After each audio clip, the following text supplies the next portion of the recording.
Primicias Ministries, haciendo un último llamado de arrepentimiento a las ovejas perdidas de la casa de Israel, para que regresen a las sendas originales del único Dios verdadero. Yod, Hey, Wow, Hey. Bendiciones y Shalom, Shalom, Shalom, desde acá, desde Primicias Ministry. Estamos en unas clases que tratan sobre fundamentos y bases en las raíces hebreas. Vamos a estar a orar un momento para que todo aquel que nos esté oyendo, nosotros estamos aquí cerquita en Hialeah Gardens, todo aquel que nos esté mirando por las redes sociales, pues puedo tener una idea de las clases que estamos llevando a cabo. Son unas clases específicamente sobre fundamentos y bases en la raíz hebrea. Muchas veces pues no entendemos de qué trata eso realmente. Y la raíz hebrea está cogiendo mucha fama ahora mismo. Y se debe al pueblo de Dios, o mejor dicho, se debe al mismo Señor, al mismo Elohim, al mismo Adonai. Así que oramos un momento. Baruch atah Adonai Eloheinu melech haolam, bendito eres tú, Padre eterno, soberano, amo del universo. Te damos las gracias por el alto privilegio de habernos escogido entre el resto de las naciones para ser parte de tu pueblo Israel. Pedimos, Señor, en el nombre de Mashiach y por los méritos de Mashiach, que todo aquel que nos está viendo por las redes sociales sea ministrado, sea tocado, sea edificado y sobre todo, Señor, pueda comprender a cuál pueblo realmente pertenece y esté claro en cuanto a su identidad. Pedimos que tu Ruach HaKodesh, el Espíritu de Santidad, se mueva en medio de nosotros y todo aquel que nos escuche reciba la sanidad, la liberación y la transformación necesaria. En el nombre de Jesús. Amén. El pueblo de Dios dice amén. Ok, como estaba explicando, estamos llevando a cabo unas clases que tienen que ver con fundamentos y bases en las raíces hebreas. Y hemos comenzado a dar unos estudios de la Torá. Y la palabra Torá, el nombre Torá quiere decir Pentateuco. Y también estamos dando el estudio de la Taná. Y Taná es toda la escritura, ¿verdad? Incluyendo los escritos, los salmos, incluyendo los profetas, toda la escritura completa. En el hebreo, en el idioma hebreo se llama Taná, la escritura completa. Y vamos a estar basándonos en ciertos temas que consideramos esenciales para lograr la transición, porque la más que hay es lograr transicionar. Y muchas veces me preguntan qué quiere decir transicionar, qué realmente quiere decir eso. Y nosotros acá, en forma de chiste hasta cierto punto, ya que la palabra hebreo quiere decir cruzar el río, pues nosotros hemos cruzado el río. Y transicionar vendría siendo, en forma chistosa, pues cruzar el río, irte al otro lado, ¿verdad? Irte al otro lado. Transicionar de la doctrina del cristianismo tradicional al conocimiento de las escrituras en el idioma hebreo. No desde las escrituras que fueron traducidas al griego, porque las escrituras, el hebreo fue traducido al griego. Y el Pentateuco está en el griego. Y de hecho, nosotros llegamos en una predicación, un estudio bíblico, enseñar algo un poco profundo. ¿Qué decíamos? Vamos al griego porque en el griego dice esto. Porque muchas de las escrituras, el Nuevo Testamento también fue escrito en griego. Pero nosotros en esta ocasión, en raíces hebreas, que por eso es que se dice raíces hebreas, o sea, la raíz de donde realmente nace la fe o nuestra confianza en el eterno Dios, pues es en el idioma hebreo. Toda la escritura del Antiguo Testamento, en su gran mayoría, fue escrita en hebreo. Así que basándose en ese conocimiento en el idioma hebreo, no en el griego, sino en el hebreo, y lo hacemos debido a que es de nuestro conocimiento que las escrituras fueron como traducidas del hebreo. Al ser traducidas del hebreo al griego, ¿ok? Esta realidad pues afectó o ha afectado mucho la doctrina de la verdad. Voy a ponerlo de esa manera, la doctrina de la verdad. Porque hemos aprendido durante muchos años, y opino que el Señor lo permitió de esa manera, aprendiendo verdades a medias. Y yo considero que era que nuestra mente no estaba como tenía que estar, preparada para recibir realmente la savia, ¿verdad?, de esa palabra que es tan profunda y que es tan tremenda y que dice tanto. Dios dice tanto, porque el idioma hebreo es muy rico, es muy rico. Está envuelto en muchas definiciones, en muchas de las palabras, tiene números. Cuando se se suman ciertos números, pues se forman oraciones, y esas oraciones tienen que ver con esas palabras hebreas, y eso no se puede lograr en otro idioma que no sea en el hebreo, ¿verdad? Si se traduce del hebreo al griego, se perdió esa oportunidad. Así que debido a que es de nuestro conocimiento que las escrituras fueron traducidas del hebreo al griego, y esta realidad ha afectado mucho a la doctrina de la verdad, la doctrina de Mashiach, por así decirlo. Y Mashiach, M-A, si alguien me lo puede escribir,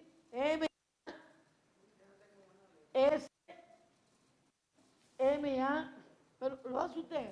Ay, gracias. Sí, pequeño para que no se... M-A-S-H-I-A-H.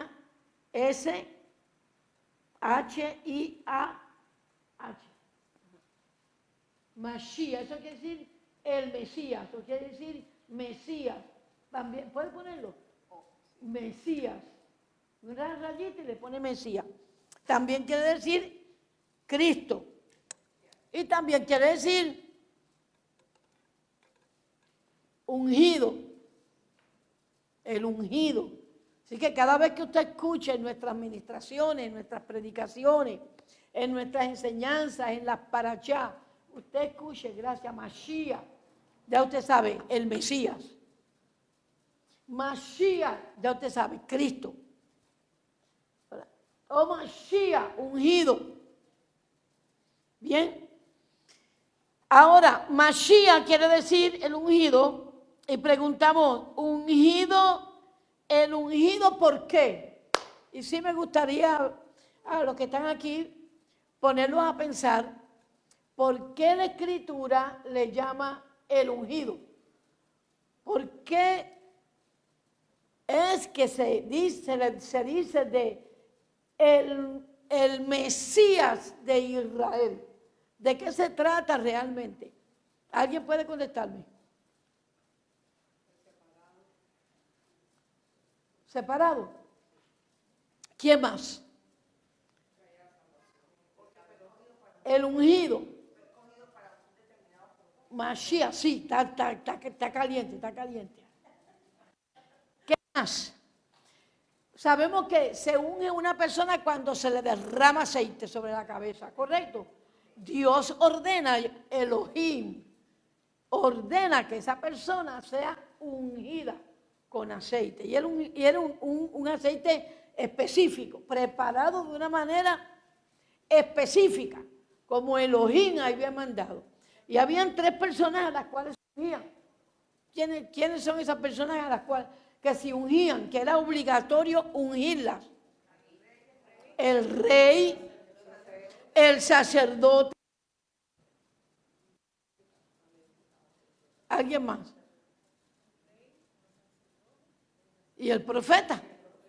Esos eran los ungidos. Se le derramaba aceite, queriendo decir que Dios había separado y apartado a esa persona para una función específica. Al rey para reinar. En el momento que el rey era ungido, inmediatamente ocurría algo sobrenatural. El corazón de ese rey era lleno de un conocimiento y de una disposición y una inteligencia para poder reinar, para poder gobernar. ¿Okay? Y el profeta venía sobre él la presencia del Rúa, del Espíritu de Santidad de Dios, y el Espíritu de Dios, el Rúa HaKodesh, lo equipaba para que pudiera tener una relación íntima con el Señor, aparte de ser obediente, porque el rey tenía, el propósito del ungimiento era que el rey tenía que obedecer la Torá, el profeta tenía que obedecer la Torá, ¿verdad?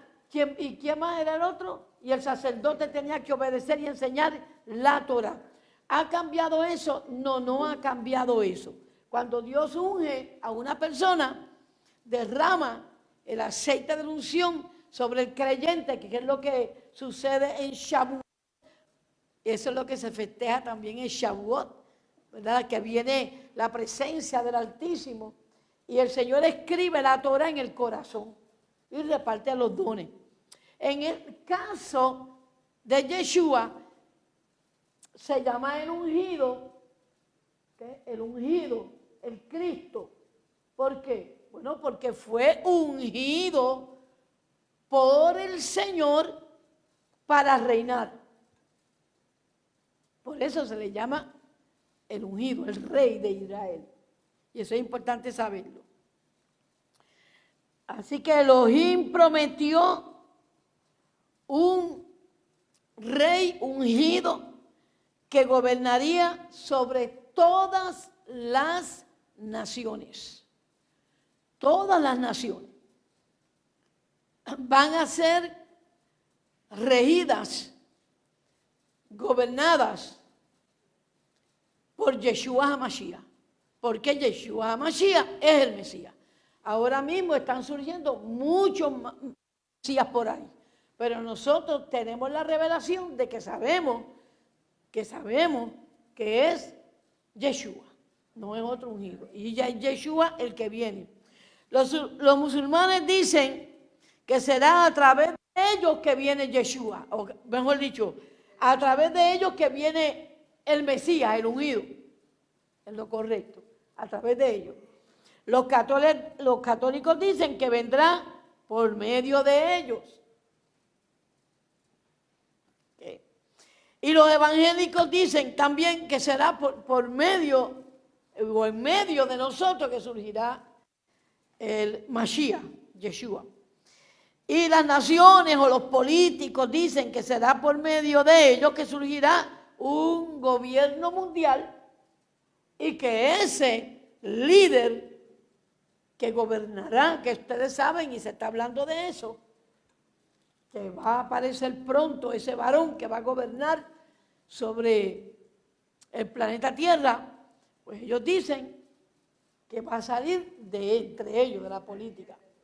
Pero cuando nosotros vamos a la escritura, a las escrituras, nosotros sabemos que el rey no le fue prometido a los musulmanes, que el rey que viene de parte de Dios no le fue prometido a los católicos, que el rey de parte del Padre tampoco le fue prometido a un político mundial, un sistema humano, sino que fue directamente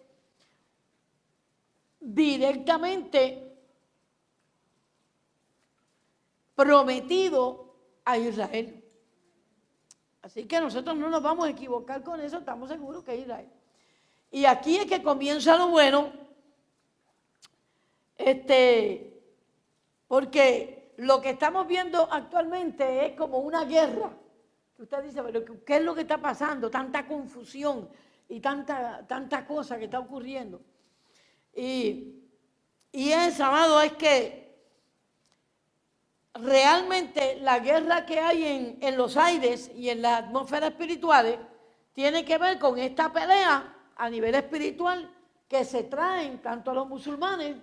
El problema de los musulmanes no es el petróleo, y usted lo sabe, ¿verdad? El problema con Israel contra todas las naciones tampoco es porque Israel sea una nación súper poderosa y que tenga mucho dinero.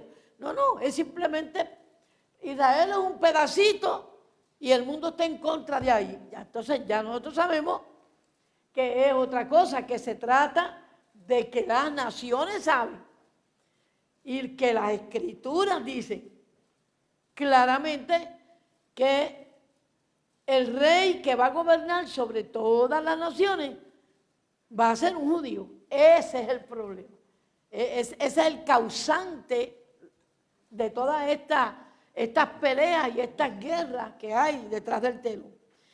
Es de ahí que surge la violencia que hay, las guerras, las diferentes ideologías, las diferentes religiones, las diferentes filosofías, los diferentes dogmas, etcétera, etcétera. Y sobre todo el odio tan terrible a nuestra patria. ¿Cuál es nuestra patria? Israel. Y eso es una de las cosas que quiero apuntar hoy, señalar hoy a todos los que nos están viendo por las redes sociales. Dios está reuniendo a su pueblo, punto. Todo aquel que se convierte a Yeshua HaMashiach pasa a ser un israelita. Y esto lo vamos a ver luego en las escrituras. Poco a poco vamos a ir por toda la escritura donde usted mismo lo va a leer. Por el momento yo no estoy leyendo nada, no estamos yendo a través de versos bíblicos, yo simplemente estoy haciendo una introducción porque considero que cuando uno va a coger una clase debe de tener cierta base. Y los que estamos aquí, ahora mismo en Primicia Ministry, pues tiene esas bases. Pero muchos de los que nos están oyendo por las redes sociales no tienen esta base. No entienden qué está pasando con el cristianismo. No entienden por qué la gente se está apartando del cristianismo. No entienden por qué hay cierto declive espiritual en relación al cristianismo y tantas personas que están tan confundidas. Yeshua habló de la confusión de estos tiempos. Yeshua habló de gente que quiere ir para aquí, para allá, para allí, para allá. Yo digo que andan buscando a Yeshua y no lo encuentran en ningún sitio. Y por eso es que se mueven tanto, ¿verdad? Pero es de ahí. Hoy, más que nunca, estamos viendo algo bien terrible y es que a lo bueno se le llama malo y a lo malo se le llama bueno. Antes nosotros decíamos, por boberías que veíamos, decíamos, uy, pero la verdad que dice la Escritura que a lo bueno le llamarán malo y a lo malo le llamarán bueno. ¿Cómo será eso? Y ahora lo estamos viendo. ¿Cómo puedes llamar bueno al aborto? ¿Cómo puedes llamar bueno casar homosexuales? ¿Cómo puedes llamar bueno que hayan dos mamás en un hogar o dos papás? ¿Cómo le puedes llamar bueno, verdad? Que es lo mismo que lo que yo expliqué hace rato. Y sin embargo, está considerado como algo bueno. Y nosotros somos los malos que nos oponemos a eso que ellos llaman bueno. Y eso lo estamos viendo. Son en estos tiempos. Bien, ahora entendemos también que nuestra fuente de información legítima y el único documento vigente y confiable es la Sagrada Escritura, la Torá, realmente la Torá. Entonces no sé si pudiera escribir Torá, porque esta es otra palabra que yo sé que es prácticamente nueva. Yo. ¿Ah? Eso me pasa mucho. R-A. Y una H. Ahí está Torah. Entonces vamos a pedirle aquí a algunos de los hermanos que explique lo que quiere decir Torah. Y usted le pone el significado. ¿Alguien que sepa? Instrucciones. Instrucciones. ¿Qué más? Josué, ¿tiene algo más? ¿Cómo? Dar en el blanco.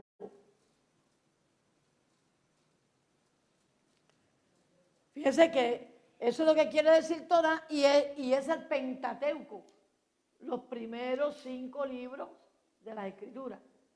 Y fíjense lo que el Señor dice, lo que quiere decir la palabra Torah, que es en el hebreo. Instrucciones, dar en el blanco. Y está en el Pentateuco. ¿Quién más? ¿Algo más?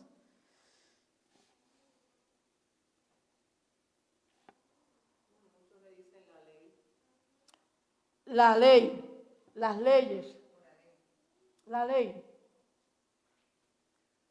que muchas veces la han traducido equivocadamente y han puesto ley donde no deben de poner ley, o sea, la han traducido ley cuando no es ley la traducción correcta. Y también pudiéramos decir que es la constitución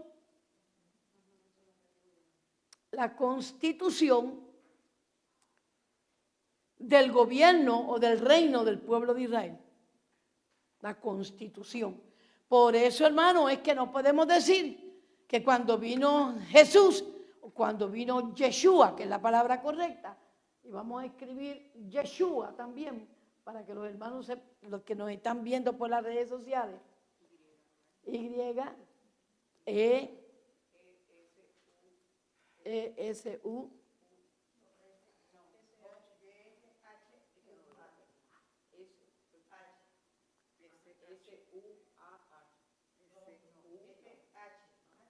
H-U-A. Ok, Yeshua. Jesús, quiere decir Jesús. Y ustedes van a ver que en muchas de las clases y en muchas de las enseñanzas de los sábados, de Shabbat o de Haggadah, y yo sé que hay muchas cosas que aprender, lo que nos están viendo. Estoy diciendo todas estas cosas que son tan comunes para nosotros, que ya para nosotros esto es tan normal. Pero para aquellos que comienzan, amados, no es normal. Y es interesante que ustedes sepan que a mí me llaman mucho para preguntarme por ¿y qué quiere decir Yeshua? ¿Y qué quiere decir el Rúa? ¿Y qué quiere decir Torah? ¿Y qué quiere decir? Y yo, oh my God. Y casi siempre 2 y 3 veces a la semana estoy en esto. Y eso es bueno para nosotros, es de gozo, porque eso quiere decir que están oyendo, que están interesados. ¿Okay? La Sagrada Escritura, o sea, la Torá, esa es nuestra fuente de información legítima y el único documento vigente y confiable. ¿Ok?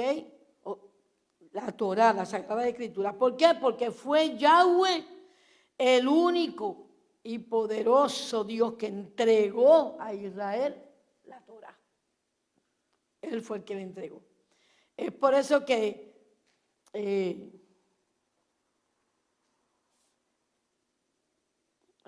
buscando aquí algo que... Ok, esta escritura, la Torá, ¿dónde fue entregada? En el monte Sinaí. ¿Cuándo fue entregada esta escritura? Sí, ¿qué más? Dicen por ahí que en Shavuot. Ajá. Y fue 50 días después de la Pascua, después de ellos celebrar. ¿Y dónde celebraron ellos la Pascua? En Egipto, ¿correcto? ¿Se encontraban en Egipto? Ok. Estamos hablando boberitas para nosotros, pero son cosas importantísimas. Quiere decir que el Señor entregó los mandamientos en el monte Sinaí luego de haberlos sacado o separado de Egipto. ¿Correcto? Fueron sacados de Egipto y entonces se les entregó la Torá, no antes. Entonces se les entregaron los mandamientos, no antes, sino en Egipto, después que salieron de Egipto. Bien. ¿Con qué usted asocia ese hecho, esa realidad?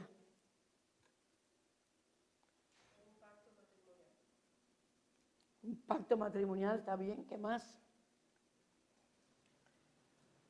Con una profecía, le voy a dar con una profecía importantísima.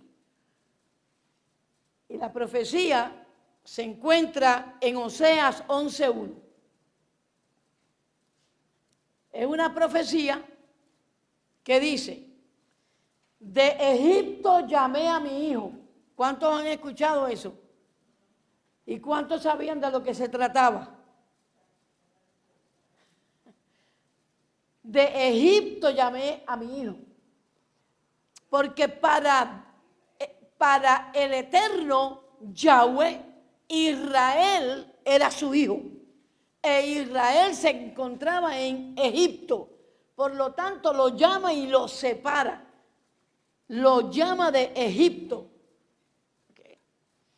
Otras versiones, vamos a leerlo. Alguien que se pare y lea esa escritura porque es importante. Estoy poniendo un fundamento para el estudio de expiación. Y tal parece que no está vinculado, pero sí lo está. Sí.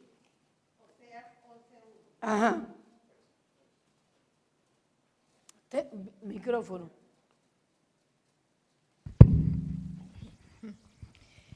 Oseas 11:1.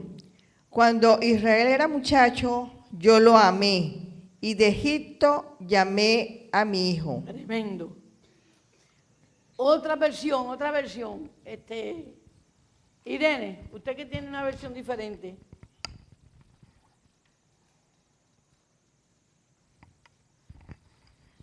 Dice, desde que Israel era niño, yo lo amé. De Misrayim llamé a mi Ben, a mi hijo. Qué lindo, dilo de nuevo. Desde que Israel era niño, yo lo amé. De Misrayim llamé a mi Ben. ¿Vio que es Israel el niño? Que él llamó. Ok. Otras versiones dicen, así dice el Señor, cuando Israel era niño, yo lo amaba a él, porque era mi hijo, lo llamé de Egipto.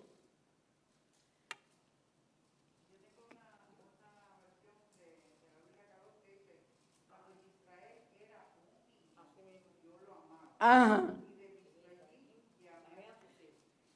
Exactamente, muy bien.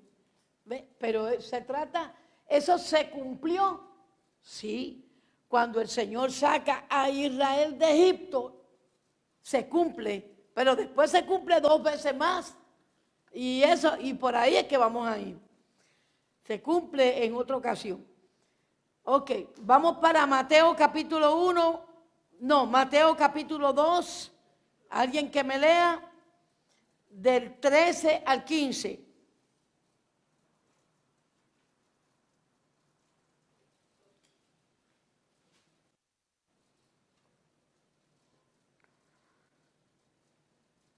Aquí vamos a escuchar en el momento en que los sabios astrólogos fueron a ver a Yeshua HaMashiach. O sea, la Biblia habla de los reyes, que son los reyes magos, ¿se acuerdan? Que los tradujeron así. Mateo 2, 13 al 15. Después que partieron ellos, he aquí un ángel del Señor apareció en sueños a José y dijo, levántate y toma al niño y a su madre y huye a Egipto, y permanece allá hasta que yo te diga. Porque acontecerá que Herodes buscará al niño para matarlo. Y él despertando tomó de noche al niño y a su madre y se fue a Egipto. Y estuvo allá hasta la muerte de Herodes para que se cumpliese lo que dijo el Señor por medio del profeta, cuando dijo, de Egipto llamé a mi hijo. Segunda vez Ok, segunda vez, profecía cumplida. Para que se cumpla la escritura. Entonces, se cumplió cuando estaban en Egipto, que lo saca. Después la cumple de nuevo, y otra vez y lo saca. Entonces, estamos observando y leyendo que esta profecía se cumple, ¿cuántas veces? 2 veces. La primera cuando el pueblo estaba en Egipto como esclavo y le entregó la Torá ahí. Entregó la Torá ahí, cuando lo saca. Y la segunda cuando Yahweh, la Torá, se hace carne y viene la Torá, se hace carne. Ok, ahí recuerdan. Yo puse aquí la segunda cuando nace Yahweh, cuando nace Yeshua, y por causa de Herodes tiene que ocultarse en Egipto hasta que Yahweh le manda a buscar de Egipto. ¿Okay? Ahora, yo les hago una pregunta. Esta profecía o esta escritura se está cumpliendo por tercera vez. Sí, se está cumpliendo por tercera vez. Interesante. Exactamente. ¿Quién tiene una idea de dónde se encuentra el cumplimiento de esta profecía en la actualidad? Quiere decir que se está cumpliendo ¿cuánto? Por tercera vez. Zacarías capítulo 10, versículo del 7 al 12. Y alguien que se pare, coge el micrófono, venga aquí y lo lea. ¿Están haciendo sus apuntes? Zacarías 10, del 7 al 12.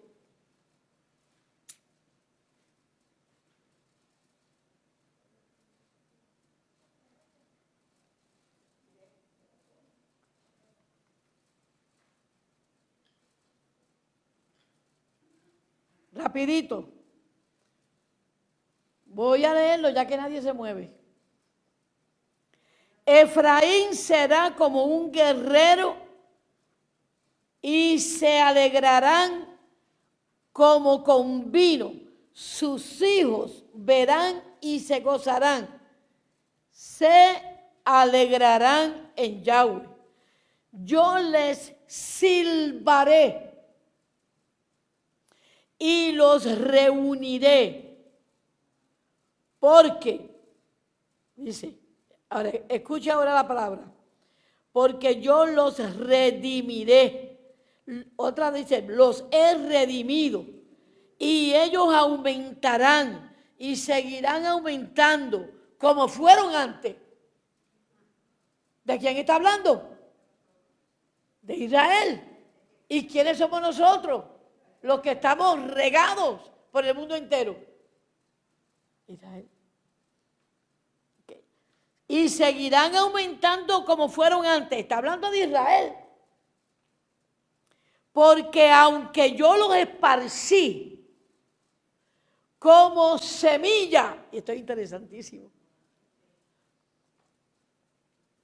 entre las naciones, como yo los esparcí como semilla entre las naciones, entre los pueblos, ¿okay? Como yo los envié como semillas a Egipto, en lugares lejanos, se acordarán de mí y huirán. Y yo me pregunté rápido, ¿de qué huiremos? Y huirán con sus hijos y volverán. ¿A dónde van a volver? A Israel.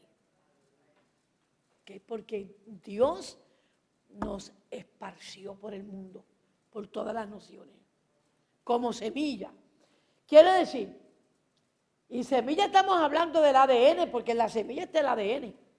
¿Quién sabe realmente a cuál tribu usted pertenece?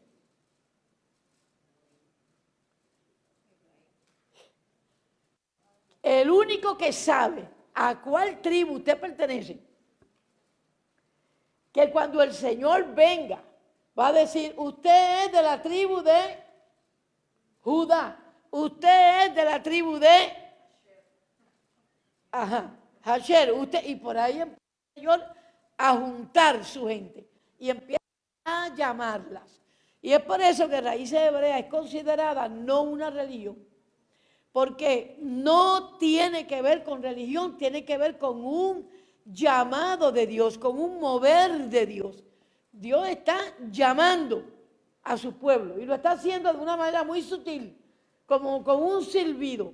Ustedes han visto cuando en los países hay rediles, como el pastor con un silbido específico, las ovejas saben que es de él.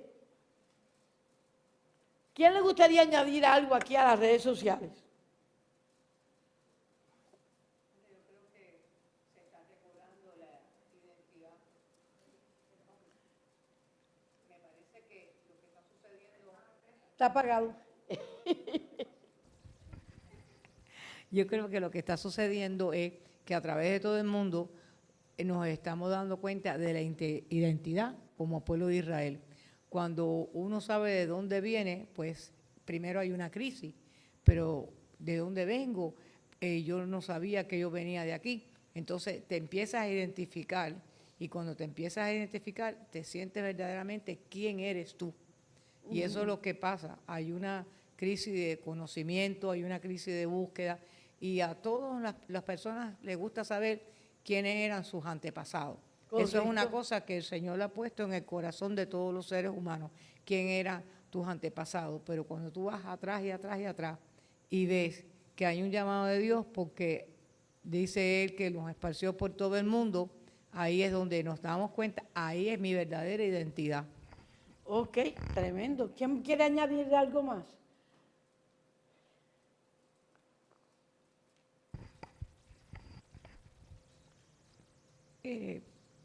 Hace muchos años atrás, nosotros nos identificábamos con una iglesia nueva, o sea, una iglesia que no tenía nada que ver con esta palabra o a quien está dirigida esta palabra. Entonces, qué tremendo es que cuando somos parte del pueblo a quien está dirigida la palabra, ya cobra vida. Porque antes éramos como seguidores de Cristo, pero no israelitas. O sea, esta palabra entonces, cuando uno la lee y ve a quién está dirigida, no sé, la lógica te decía, pues entonces esto no es para mí, esto es para ellos. Exacto. Y resulta ser que ahora es para nosotros.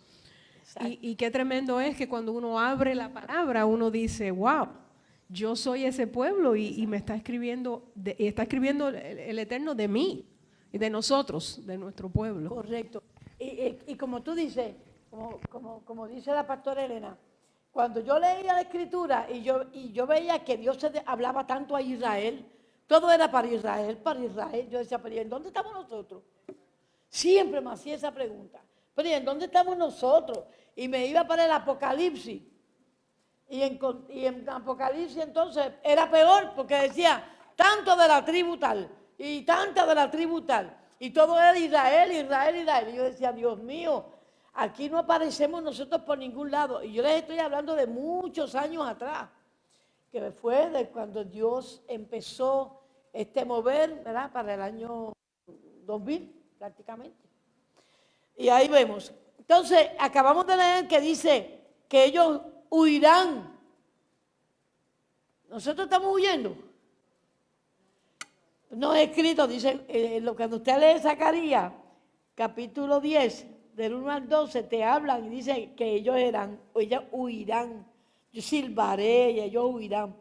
Porque dice, en lugares lejanos se acordarán de mí, huirán con sus hijos y volverán. ¿Sabemos qué? Volvemos a Israel porque esa es nuestra patria. Y a eso se refiere el Señor en esta escritura. Pero huiremos ¿de qué estamos huyendo nosotros? De diferentes ideologías, de diferentes filosofías, de diferentes doctrinas, de diferente religión, de diferentes dioses paganos, ¿sabe? Y huirán y volverán. Quiere decir que volveremos a Él. Y nos volveremos a la Torá. Y nos volveremos a las antiguas, sagradas escrituras. Pero eso era algo que Dios mismo empezó a despertar en nosotros, que nosotros no entendíamos porque no sentíamos así. Al menos muchos testimonios yo los he escuchado así, que se sentían que no estaban completos, que faltaba una pieza en el cristianismo. Algo faltaba. ¿Quién quiere decir algo más? ¿Te gustaría? Vamos a oír a Innova.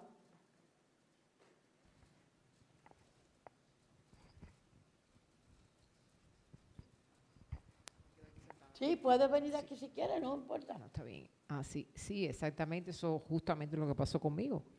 Por mucho tiempo, pienso que más o menos 2 años, yo me cuestionaba.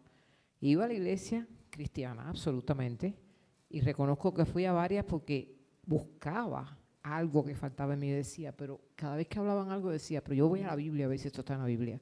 Pero escuchaba también que había cosas que no se decían que estaban en la Biblia. Y decía, pero ¿dónde está lo que yo siento, el elemento que falta justamente aquí? Y llegó con Raíces Hebreas, porque coincidentemente, como lo dije testimonio el sábado que vine aquí, por la pandemia, decidí que no iba a escuchar a más ningún pastor cristiano, que necesitaba escuchar a un hebreo. Eso fue lo que el Espíritu puso dentro de mí, literalmente fue esa la palabra. Y yo dije, así mismo, empezando pandemia, empecé a escuchar Raíces Hebreas. Así, y hasta el sol de hoy, bendito sea Dios. Bendito sea Elohim. Gloria a Dios. Y así es el testimonio de muchas creyentes, pero de muchos. Vamos a escuchar a alguien más, Marisol. Pastora, yo considero, ¿no?, que es el mover del Rúa, ¿verdad?, recogiendo al pueblo de Yahweh, ¿verdad?, al pueblo de Dios, en cumplimiento a lo que dice Jeremías, a lo que dice Jeremías 6:16. Apúntelo, Jeremías 6:16, ¿verdad? Dice, así dijo Yahweh, paraos en los caminos, no sé qué pasa, ¿no? Sí. Paraos en los caminos y mirad y preguntad por las sendas antiguas, cuál sea el buen camino y andad por él, y hallaréis descanso para vuestra alma. Wow. Mas dijeron, no andaremos. Exacto. Ellos dijeron, no andaremos. Ajá. Pero cuando nosotros escuchamos, ¿verdad?, el silbido apacible de nuestro Dios, de nuestro pastor llamándonos, ¿verdad?, hemos regresado al Padre y hemos encontrado de verdad shalom en nuestras almas, Sí, para exacto. nuestras almas. Sabemos que estamos donde tenemos que estar. Amén. Que caímos en el camino correcto. Que esa es la senda correcta. Que estamos en la senda correcta. Entonces, muchos de los que nos están viendo por las redes sociales podría estar diciendo, pero ahí no dice que huirán de Egipto, por ejemplo. Ahí no dice eso, que huirán de Egipto. Ahí dice de las naciones. Ahora, oigan bien esto. En la Sagrada Escritura, naciones o la tierra significa Egipto. Cada vez que usted vea en la Escritura, usted lea naciones, tierra, se refiere a Egipto. Si vamos a Zacarías 10:10, vamos para allá. Zacarías 10:10.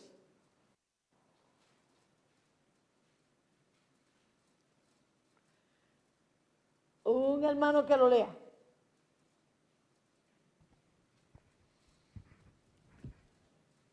Ahí lo vamos a ver clarito, clarito, que el Señor de quien está hablando es de Egipto. Pastor Elena. Los traeré de regreso desde Egipto y los recogeré de Asiria. Yo los estableceré otra vez en Galaad y en el Líbano, hasta que no haya espacio para todos. ¡Wow! ¿Y qué más dice? Sigue leyendo. Cruzarán a salvo el mar de la angustia, porque las olas serán contenidas y las aguas del Nilo se secarán. La soberbia de Asiria será aplastada y el dominio de Egipto terminará. mediante mi poder haré fuerte a mi pueblo y por mi autoridad irán a donde quieran. Yo, el Señor, he hablado. ¡Santo! Voy a leer acá una palabra que también, que es otra versión, y dice así: volveré a traerlos de la tierra de Egipto, y a reunirlos, sacándolos de Siria. Ahora, ¿cuántos saben por qué el Señor menciona aquí a Siria?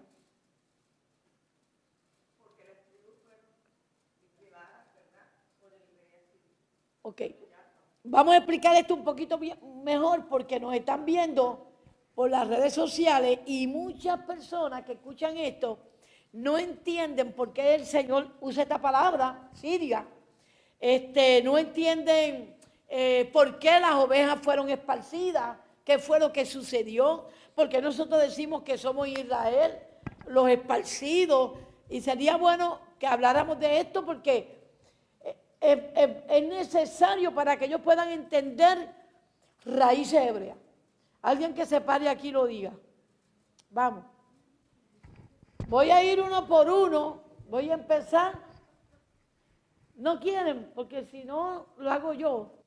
Pero me gustaría que fuera algo dinámico. Sí. Sí. Es esencial, ¿verdad? Para poder entender esto, entender lo de la división del reino de Israel. Si no... Pero venga para acá. No quiere. Bueno. Sí, a ella le gusta, claro que sí. Es que ella lo va a hacer por amor a los que están oyendo. No, pero... Porque mire, hermano, usted cree que esto es bobo, pero no lo es. Hasta que no se entiende bien por qué somos las ovejas esparcidas, no vamos a entender mucha escritura, no la vamos a entender. Vamos a inventar. Y nosotros los cristianos, los que venimos de allá, del otro lado del río, tenemos una mente muy inventora. Inventamos cuentos, cogemos una predicación pero tenemos que irnos por lo correcto para que todo vaya cayendo en su sitio. Bueno, cuando Salomón, el rey Salomón, ¿verdad?, estaba reinando, e hizo lo incorrecto ante los ojos de Yahweh, el Señor le anunció que el reino de Israel iba a ser dividido. Correcto. Pero no iba a ser dividido en las manos de Salomón, sino en las manos del hijo de Salomón. Y exactamente tal cual como el Señor se lo dijo, ¿verdad? El hijo de Salomón sube al trono y el reino de Israel se divide. El hijo de Salomón implementa una serie de reformas que iban en contra del pueblo. Las tribus, las llamadas tribus del norte, no están de acuerdo, hablan con el hijo del rey Salomón, pero no hace caso, se deja llevar por los consejos de otros y implementa tributos al pueblo y bueno, viene la división del reino, ¿verdad? 10 tribus son divididas y se van al norte, ¿sí? Y luego 2 tribus quedan en el sur, o sea, las tribus del norte y las tribus del sur o tribus de Judá. Y luego las tribus del norte, creo que era Jeroboam el rey, ¿sí? Ajá, él también hace todo lo contrario al Señor, porque él no quería que le quitaran el reino, él no quería que las tribus del norte fueran a adorar a Israel, que era el lugar donde Dios había colocado su nombre para ser adorado. Y el Señor, en castigo a que Jeroboam hace todo lo contrario a lo que le había establecido, el Señor manda a los asirios para que lleven cautivos a las tribus del norte y estos son llevados a Siria y luego son dispersados por las distintas naciones. Exactamente. Dios les levanta un enemigo. Dios divide el reino. El reino era compuesto por las 12 tribus de Israel y reinaban desde Israel, de Jerusalén. Ustedes saben todo esto. David, después Salomón, ¿verdad? Pero como acaba de decir Marisol, decide Dios dividir el reino y le entrega el reino a Roboam. Pero Roboam no siguió las instrucciones que Dios le dio de mantener a Israel en el conocimiento de Yahweh, en el conocimiento de la Torah, en la obediencia a la Torah. ¿Qué sucede? Que entonces el Señor se mueve y le levanta un enemigo, los sirios. Y los sirios eran malos, malos, malos, malos de verdad. Al punto que cuando ellos llegaban a una ciudad o a un país, ellos destruían ese país completamente, cogían a las personas, las volvían esclavas, las enviaban a diferentes lugares, no los mantenían unidos de tal manera que jamás pudieran rebelarse ni juntarse para defenderse. Y así fue que ellos perdieron su identidad. Y nosotros somos producto de esa gente. Pero la semilla que Dios nos sembró en el Espíritu, a nosotros los israelitas, aunque los sirios hayan hecho y deshecho y nos hayan esparcido por el mundo entero, sabemos que detrás de eso quien estaba era Yahweh y quien está es Yahweh. Y por eso él menciona aquí a los sirios, porque nos está recogiendo a nosotros con ese silbido apacible y le está diciendo a los sirios: no me interesa lo que tú has hecho, esa es mi gente, mi Israel, mi muchacho amado, y de Egipto yo llamo a mi hijo. ¿Cuántos aplauden al Señor? Ok. Por eso es que miren lo que dice la parte que yo estuve leyendo. Dice: y los traeré a la tierra del Galaad y del Líbano, y aún estas no serán suficientes para ellos. O sea, estas son tierra y pueblo de Israel. Los haré poderosos y caminarán orgullosos en su nombre, declara Yahweh. Mire qué tremendo que cuando nosotros venimos a raíces hebreas, como que nos entra un orgullo, ¿verdad? Como que nosotros decimos: somos diferentes. Nos entra ese orgullo. De hecho, a veces nos lo han dicho. Pero es que ustedes se creen que son los que son. Y muchas veces ahí me dan deseo de decirle: pues sí, nosotros somos. Pero hay que tener tanta paciencia, ¿verdad? Y escucharlo. Pero es que nosotros somos los hijos de los hijos de los hijos de los hijos de Israel. Y Dios nos está llamando. Entonces, vemos que Elohim sacó a Israel de Egipto 2 veces y ha empezado a reunir a Israel para sacarlo. Entonces, como leyendo que vamos a entender que Elohim, leyendo esto y aprendiendo esto, nos damos cuenta que Elohim es un Dios de patrones. Lo que él hace una vez, lo hace 2, lo hace 3, él es de patrones y es circular el asunto. Es circular. Por eso es que el creyente, no de raíces hebreas, muchas veces cuando uno le habla de esto, ellos dicen: no, pero ya eso se cumplió. No, pero tú estás hablando de algo que ya pasó. No. No ha pasado. Es que tiene que volver a pasar porque son patrones que Dios usa. Y fíjense que nos los enseña una vez, no se aprendió. Los enseña 2 veces, no se aprendió. Los enseña 3 veces, no se aprendió. Y es como a los niños chiquitos, hay que decirle las veces, ¿verdad? En forma de patrones, muchas veces lo mismo, hasta que por fin lo agarra. Te cayó el 20 por fin. Ah, ya me cayó el 20, soy Israel. Sí. Exactamente. ¿Quieres decir algo? No, ok. Pero nosotros, pues no se nos enseñó sobre un Dios de patrones y creemos lo que se nos enseñó a medias. A medias. La palabra del Eterno sabemos que es eterna porque Él es el Eterno. Y si Él es el Eterno, lo que Él habla es eterno. Y nosotros pensamos que Dios cambia. A pesar de que hasta cantábamos coritos, nosotros los viejos nos acordamos de los coritos.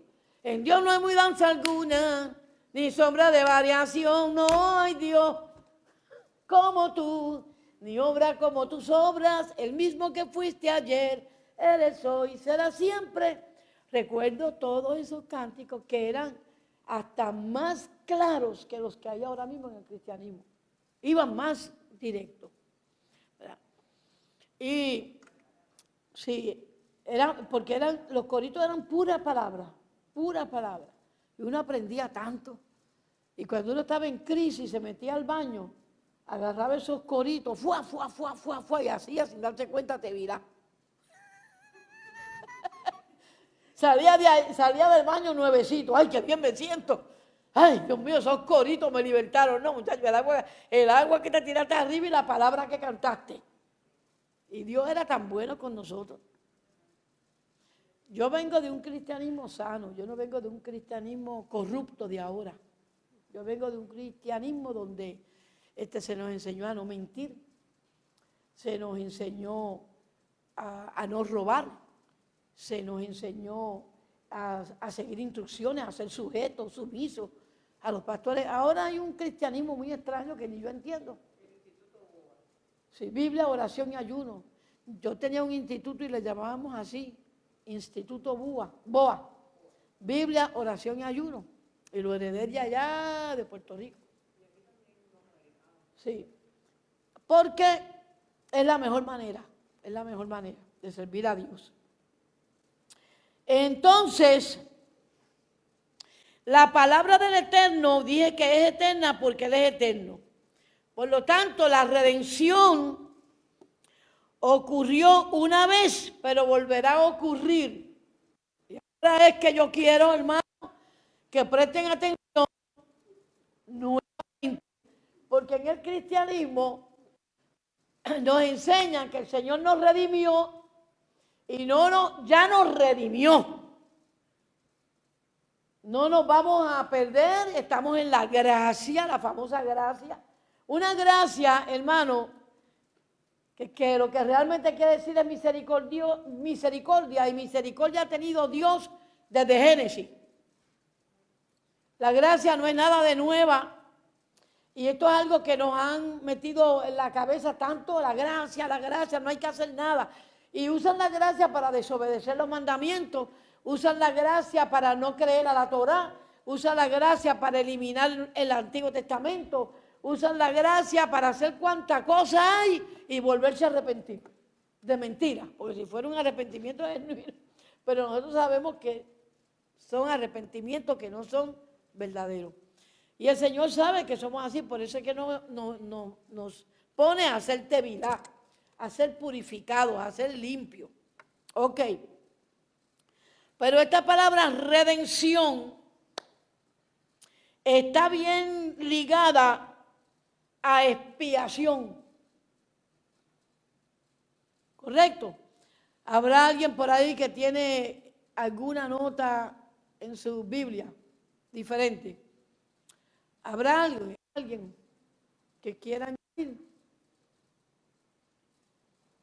a redención? Ok. ¿Qué quiere decir expiación en el idioma hebreo?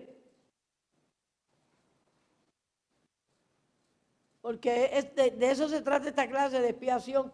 Todo lo que yo di anteriormente era preparando al pueblo para entender lo que vamos a tocar ahora. ¿Qué quiere decir expiación?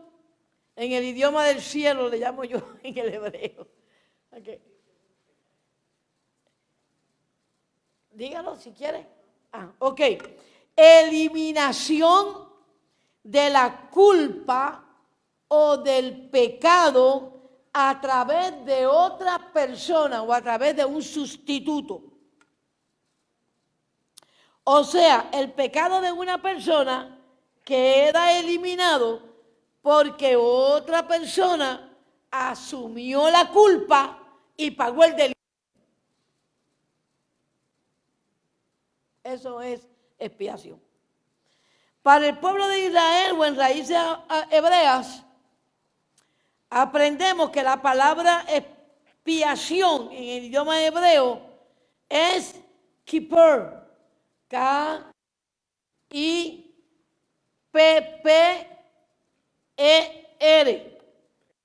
K-I-P-P-R-E.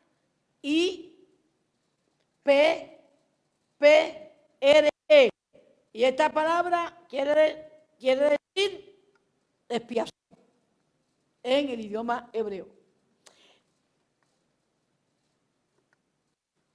¿Y expiación es qué? Voy a repetir la pregunta. Pues quiero que entiendan bien lo que es expiación. Cuando una persona toma tu lugar para quitar de ti la culpa de un delito. En algunas culturas se pagaba con dinero el perdón de la culpa. Okay. En algunas culturas. Usted iba y pagaba, aquí lo usamos, ¿es cierto o no es cierto? Nos comemos un pare y vamos y pagamos el ticket en corte. Es un sistema de las culturas que no es la cultura del Señor, ni de lo que está hablando el Señor con la palabra expiación. Y ahí es que viene nuestra confusión. En otras culturas se mataba un animal para apaciguar la ira del Dios al cual servía o del santo. Ustedes saben que así sucede en la santería. En la santería usted quiere estar, que usted quiere que el santo suyo esté bien con usted, entonces usted va y hace un sacrificio de animales. Okay. En la raíz hebrea o en la cultura hebrea, desde donde nos llega el concepto expiatorio, se logra haciendo derramamiento de sangre o derramamiento de sangre de una víctima como símbolo del cambio de una vida por otra. O sea, no voy a morir yo, pero este va a morir por mí. Y eso se usaba antes. No voy a morir yo, pero aquí traigo mi bebé. Y lo entregaban a Moloco. Y eso se está haciendo ahora mismo en los cultos satánicos.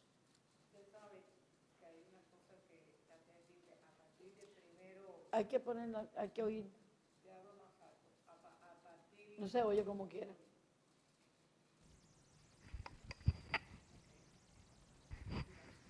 A partir del 1 de mayo hasta el 11 de mayo, muchas personas no saben que en Estados Unidos se hace una adoración especial al dios Moloch.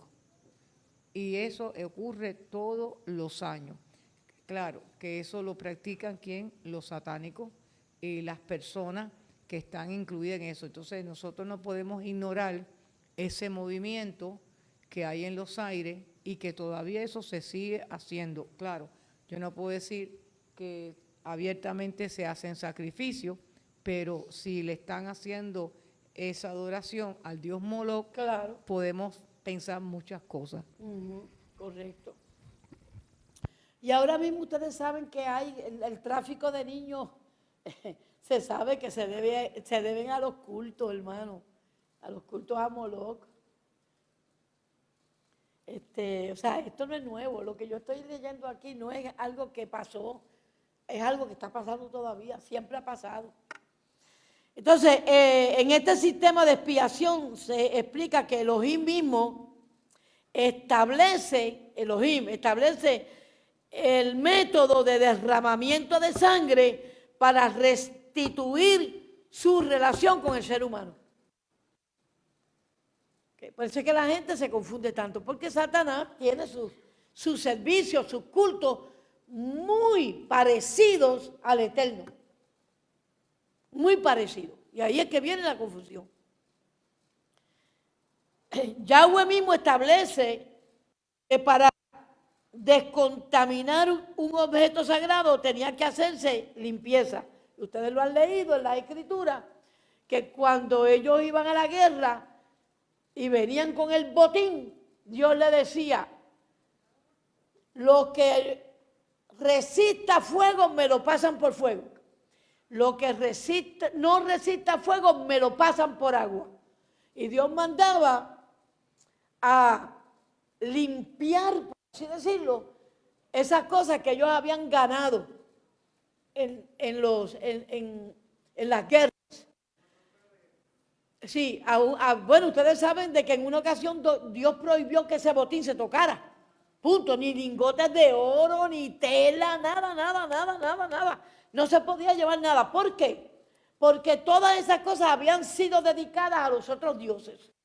Porque había habido derramamiento de sangre a esos dioses y por eso esos dioses les habían prosperado a ellos.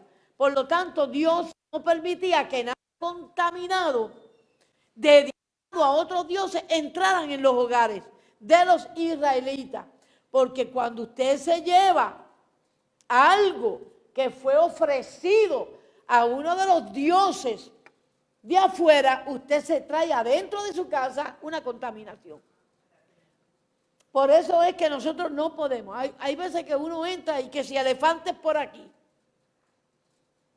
que si... Eso sucede mucho con los souvenirs.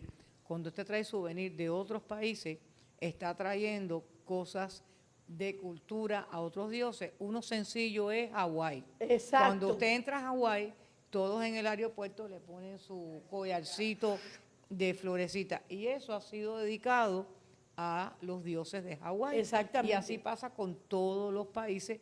Entonces se traen muchos souvenirs a la casa. Y entonces dicen, no, eso no tiene que ver. Sí, tiene que ver porque simboliza de dónde salió ese Dios o de dónde salió esa tradición.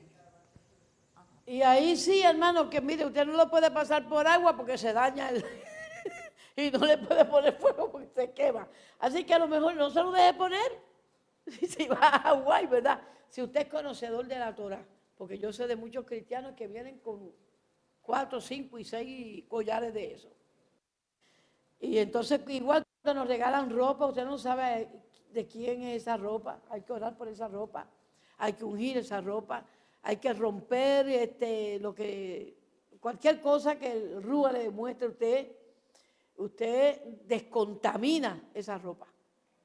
Okay. Yo creo que hay que ser muy selectivo. Sí. Yo he oído de grandes pastores y evangelistas cuando se quedan en hoteles, cómo ellos oran por sus camas, donde se van a dormir. Claro, ellos yo lo oran hago. por los cuartos. Yo lo hago. Entonces, hay veces que no tomamos en cuenta esas consideraciones, pero nosotros estamos apartados, separados, purificados y santificados. Entonces, tenemos que estar alerta a todas estas cosas. Y podemos decir, bueno, como ya Yeshua vino y se hizo expiación, yo puedo ponerme todo lo que me den en Hawái, yo puedo poner y traerme todo lo que me den en África, yo puedo traerme collares y ponerme prendas que fueron dedicadas a otros dioses, porque como ya Yeshua murió por mí, ¿eso se puede hacer? No, amado, no se puede hacer. Entonces quiere decir que nosotros tenemos que estudiar bien lo de expiación, porque no es lo que a nosotros nos enseñaron en la iglesia evangélica. Los sacrificios hebreos eran iguales a los sacrificios paganos. No eran iguales. ¿Ok? Y sabemos que es completamente diferente. Los paganos ofrecen animales para conseguir peticiones contestadas.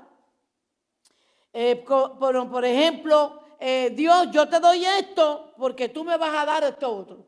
Yo te doy esto para que tú me otorgues esto otro. Y este no es el propósito de los sacrificios demandados de Elohim en el Nuevo Testamento para expiación. No es lo mismo. Y ahí es que el creyente de la iglesia tradicional, examinar bien su creencia o los estudios que ha tenido en relación a expiación. ¿Okay? No es ofreciéndole dinero a Dios, no es dándole una ofrenda, no es no, comprando perdones, no, eso no es la idea. Ni es haciendo pacto. Nunca el ser humano hace pacto con Dios, Dios hace pacto con nosotros. ¿Okay? Nosotros no podemos pactar con Dios. Dios hizo pacto con nosotros.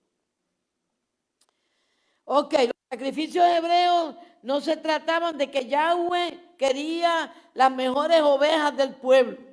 No era la idea. Yo quiero que me den los mejores regalos. Yo quiero que me den la mejor oveja. Yo quiero la mejor vaca, el mejor toro. ¿No? Esa no es la idea. Ok, el propósito era el perdón de pecado. Porque para que hubiese un sustituto, ese sustituto tenía que ser perfecto. Así que la expiación tenía que ver con algo necesario para una vida justa. Dios lo que quería lograr en nosotros era que fuéramos justos, que fuéramos rectos y que fuéramos agradables delante de Él. Esa era la idea de la expiación en el pueblo hebreo. Y vamos a ir a 1 Samuel, capítulo 15, versículo 22. Una hermana se pone de pie, viene aquí y lo lee. 1 Samuel, capítulo 15, versículo 22.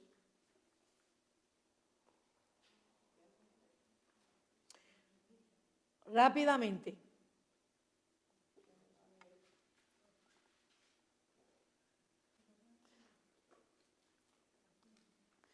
El Salmo 51, 17 entonces, y yo leo ¿ok?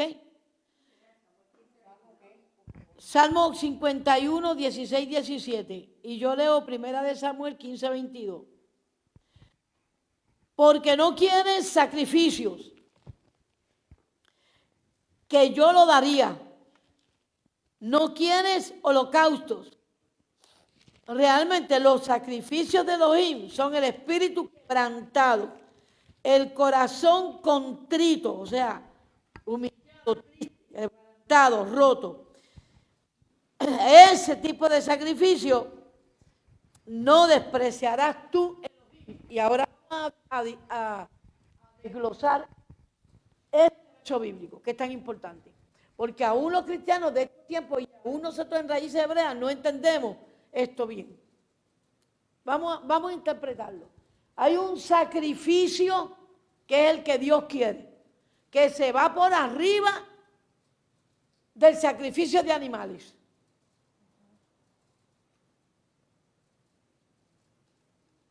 Y ese sacrificio es, aquí lo explica, porque nosotros daríamos sacrificio si el Señor nos dice, me consigues un cabrito para ese pecado. Nosotros pudiéramos hacer eso. Y sería bueno entender que el Señor tiene dos rebaños. Un rebaño de cabrito y un rebaño de oveja. Porque si no, no habrían sacrificios de cabros o de chivos. Chivito. Me traerás un chivito. Y también me traerás un becerrito. Y también me traerá, y por ahí empieza el Señor. Y cada animal tiene un significado bien tremendo. Y está vinculado no solamente con el Señor, sino con el tipo de pecado. Pero eso no es lo que al Señor le interesa tanto. No es en sí el sacrificio como tal. Porque el sacrificio va más allá. Va en relación a lograr en nosotros un corazón recto, justo, puro, agradable, obediente. Eso es lo que el Señor quiere realmente con la expiación. Él no quiere otra cosa. ¿Okay? Entonces ahí en 1 Samuel 15, 22 dice, porque no quieres sacrificio que yo lo daría. Tú no quieres holocausto. Los sacrificios de Elohim son el espíritu quebrantado. El corazón contrito y humillado no desprecias tú, Elohim. Ok. Vamos a explicar eso. Está interesantísimo. Voy a hacer una pregunta. Cuando yo me pongo triste porque cometí un pecado y me tiro al suelo a llorar, a pedirle perdón al Señor, ¿yo estoy haciendo un sacrificio? Claro que sí. Por eso es que el Señor dice, este es el sacrificio que yo quiero. O sea, no es, cometí un pecado, I'm sorry, Father. No es ese, I'm sorry.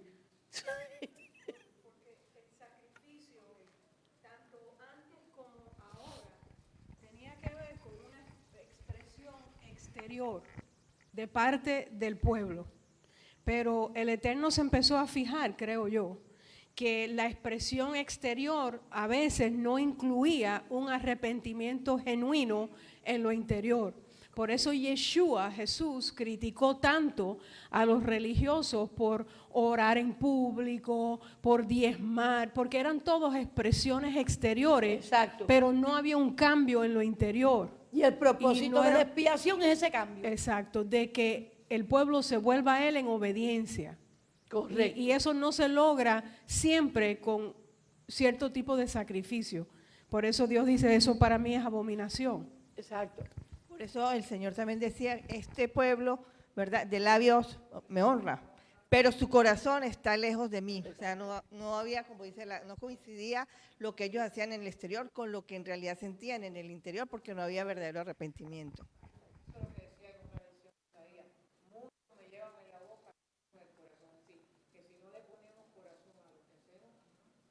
Exacto.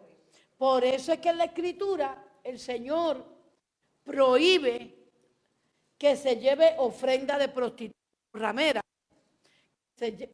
Ya ustedes saben lo que eso quiere decir. Yo no puedo llevar dinero sucio para entregárselo al Señor. Está prohibido en la Torah. Yo no puedo coger y aceptar el dinero de un traficante.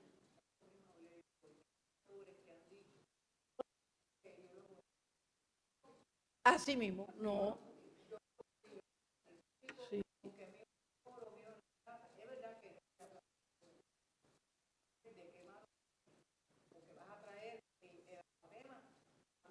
Claro, claro. Usted puede, mire, es chistoso, pero cuando lleva tantos años pastoreando, han habido personas que han tratado de regalarme un auto. Una vez me trajeron un Mercedes. Yo no puedo. Entonces, pues, si nosotros nos podemos escuchar los testimonios que dicen, y fulano tal, el Señor lo bendiga porque me regaló el Mercedes. Y yo simplemente dije, no, yo no puedo recibir ese Mercedes. Lo que yo pastoreo va yo me gasto el diezmo y la ofrenda en comprar Mercedes. No.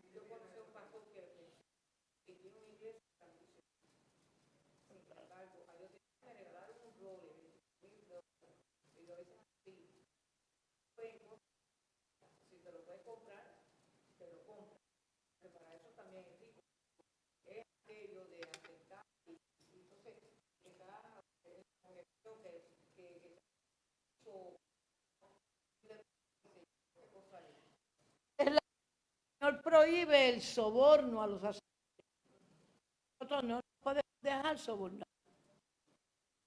No puedo de una posición de autoridad, ¿verdad? De autoridad eclesiástica, porque es un doctor y diezma mucho, o porque es un abogado, o un juez, o un político, y un ingeniero, un profesional que da un buen diezmo. Yo altísimo. Y después me he quedado en mi casa así despierta. ¿Y ahora cómo voy a pagar? ¿Y ahora cómo voy a pagar la renta? Pero es preferible esa preocupación a la otra, que acepte ese dinero. No, no podemos, porque no, si somos ministros, ¿verdad? Y ese anuncio, me hicimos la... Son todas las cosas que se están arreglando por medio de la Torah. Viendo a la Torah para que nosotros nos enderecemos. Y mucha gente no quiere la Torah, ¿por qué? Porque sabe que tiene que dejar cosas. Porque sabe que tiene que hacer cambio. Porque sabe que no es domingo, es sábado. Porque sabe que tiene que celebrar luna nueva y no quiere porque luna nueva cae un viernes y van para discoteca. Y cosas así, ¿no? Pero a nosotros Dios nos prohíbe eso. El Salmo 51 que yo hablé.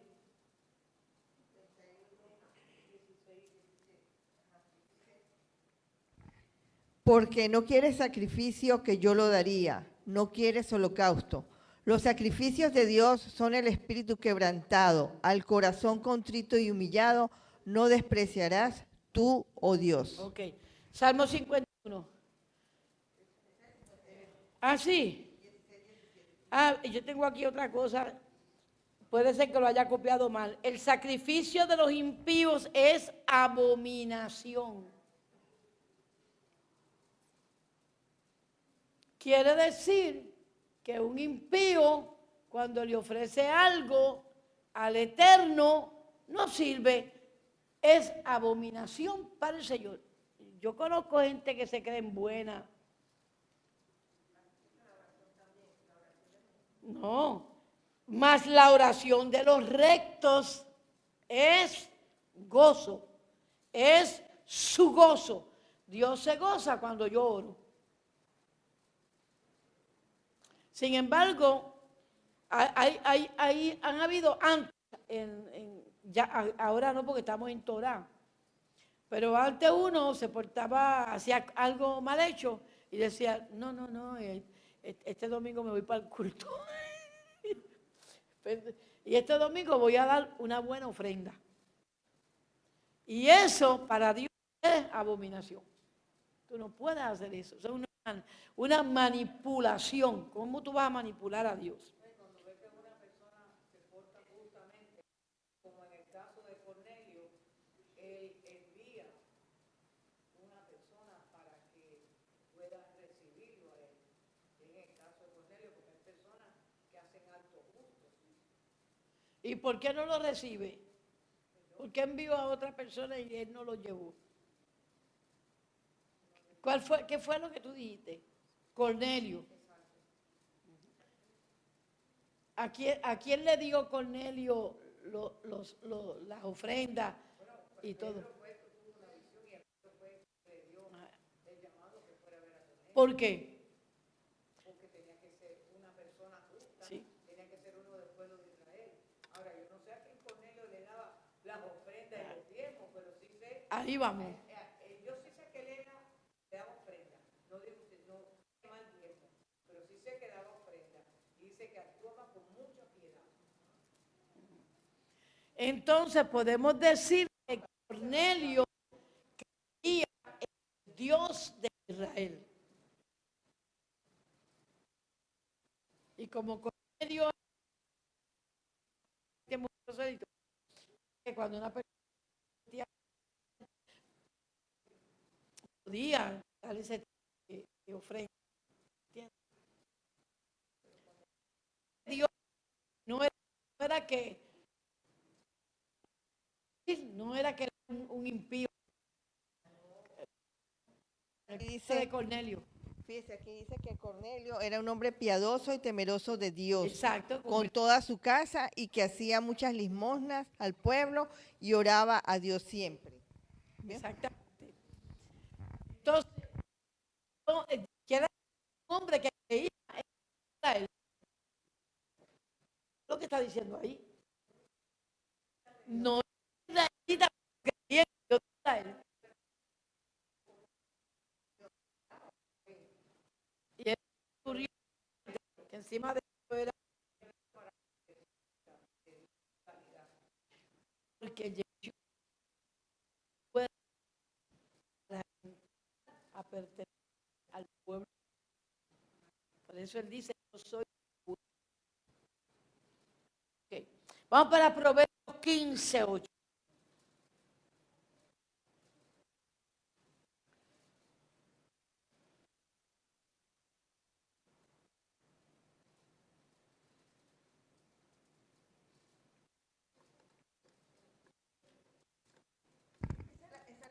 Decir, pastora. Dice, el sacrificio de los impíos es abominación a Yahweh, mas la oración de los rectos es su gozo. Correcto. Bien. En el Antiguo Testamento, Moshe estableció el sistema de expiación sacrificar porque Yahweh lo hizo mandatorio, pero no para manipulaciones, ni para canjear milagros, ni para sobornar, ni para apaciguar la ira del Eterno, ni para prosperidad financiera. Era y es para reconocimiento del pecado.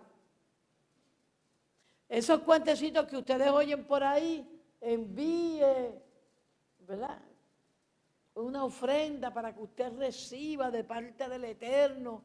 Eso es mentira, hermano. Hermano, eso es puro paganismo. Puro paganismo. Yo cuando oía eso me escandalizaba. Todavía no estaba en raíces hebreas, pero yo decía, pero ¿será posible que te diga eso? Todavía lo siguen haciendo así. Pero es porque son paganos, ellos no sirven al Dios verdadero. O sea, el propósito de Dios era que la persona reconociera su pecado. Ese es el propósito. Y la persona se comportara de manera correcta. Viviera de acuerdo a los estatutos, preceptos y mandamientos del Señor. Y nuestro Dios es un Dios bueno. Con esto terminamos, amados.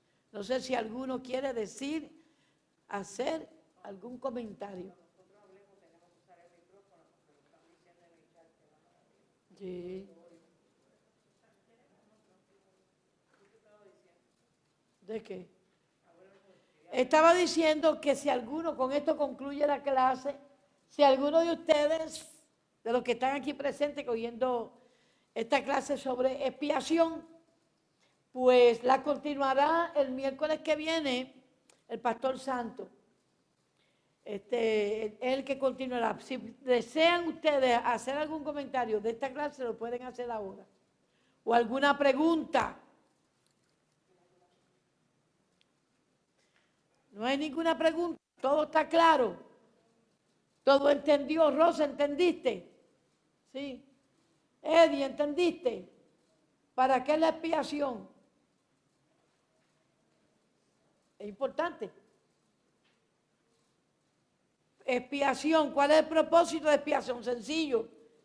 Hágalo en 3 palabras. Reconocer nuestro pecado. Ya está.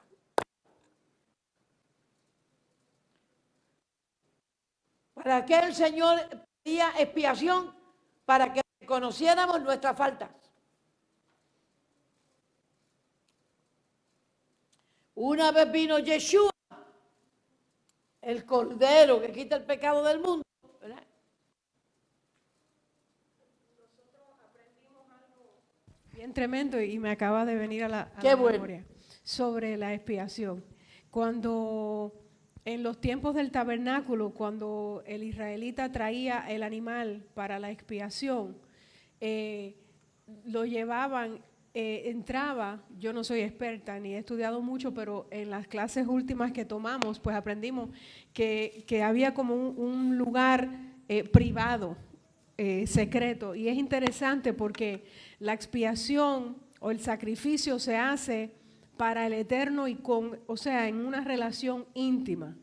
Y no para que nos apunten el dedo ni nos juzguen. El pueblo no veía y no decía, mira para allá, Elena vino hoy con 3 cabritas y con 15 palomas, acabó, pecó y qué sé yo.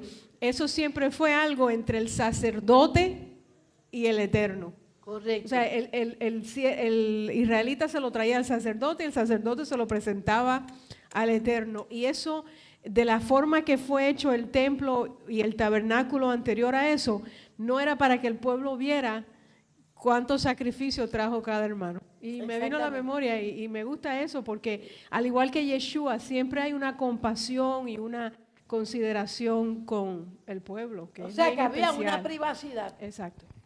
Y otra cosa que vamos a aprender por medio de esta clase en base y fundamento de raíces hebreas, otra de las cosas que vamos a aprender es que el hecho de que usted levante la mano recibiendo a Yeshua como Salvador y pasando al frente no quiere decir que usted es salvo por eso. Eso no le da salvación. Eso es un error y lo vamos a ver, lo vamos a aprender, vamos a través de todos los versos bíblicos. Y usted se va a dar cuenta, ay Dios mío, yo creía que sí. Pero no, usted sabe, la salvación no es porque usted recibió a Yeshua como su Salvador. No. Y ahí comienza, ¿ok? Ahí comienza el caminar suyo con Yeshua en obediencia a la Torah. Entonces eso nos lleva a muchas preguntas. Entonces, ¿yo soy salvo porque recibí a Yeshua como mi Salvador? ¿O no? Le pregunta para el próximo estudio bíblico y esa pregunta la va a responder nuestro amado pastor Santo. No sabe lo que le espera. Bendiciones y shalom.